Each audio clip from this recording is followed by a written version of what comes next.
Кыргызстан аймагына көчүп келген этникалык кыргыздар ар кандай себептерден улам жарандыгын тастыктаган документ ала албай келишет. Эми алар үчүн жөнөкөйлөштүрүлгөн тартипте паспорт алууга мүмкүнчүлүк түзүлдү.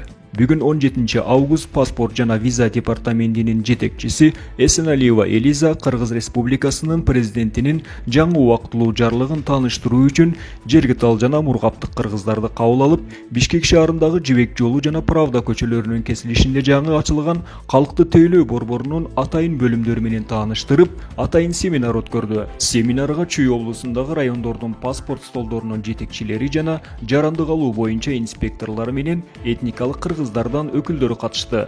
Калкка туура жана так маалымат жеткирүү максатында облус райондорунан активист жаштарды волонтер катары кызматташууга чакырды. Мындан ары Кыргыз Республикасынын аймагында жашап жаткан этностук кыргыздар Кыргыз Республикасынын конституциясына жана Кыргыз Республикасынын жарандыгы жөнүндө мыйзамына ылайык Кыргыз Республикасынын жарандыгын алууда артыкчылыктарга ээ жана аларды жарандыкка кабыл алуу жөнөкөйлөштүрүлгөн тартипте ишке ашырылат. Башка өлкөдөн көчүп келген кыргыздардын жарандык алуулары 2013-жылы кабыл алынган жобонун негизинде бир топ көйгөйлөр болуп келген дейт Тажикстандан көчүп келген кыргыздардын өкүлү Коомдук ишмер Зайнидин Тагаев. 2013-жылдан бери бүгүнкү күнгө чейин жарандык алуу бир мыйзамдын негизинде өтө оор болчу.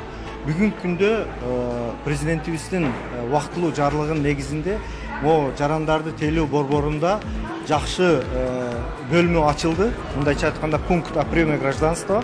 Ушул жерде бүгүнкү күндөн баштап жарандарыбыз, мекендештерибиз келип ушул жерде жарандыкка тапшырып паспорт ала алаттар. Ушул жагынан жеңилдик болду. Белгилей кетсек, 20-июлдан тартып Кыргызстан жарандыгын алуу үчүн документтерди кабыл алуу жөнөкөйлөштүрүлгөн тартипте башталган. Санариптик өнүктүрүү министрлигинин маалыматы боюнча бул жобо этникалык кыргыздарга жана жарандыгы жок кыргыздарга гана тийиштүү.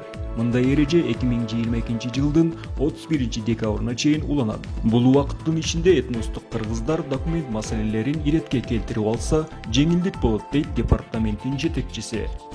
Саид Рахман Шарипов, кызматташуу коомдук бирикмеси.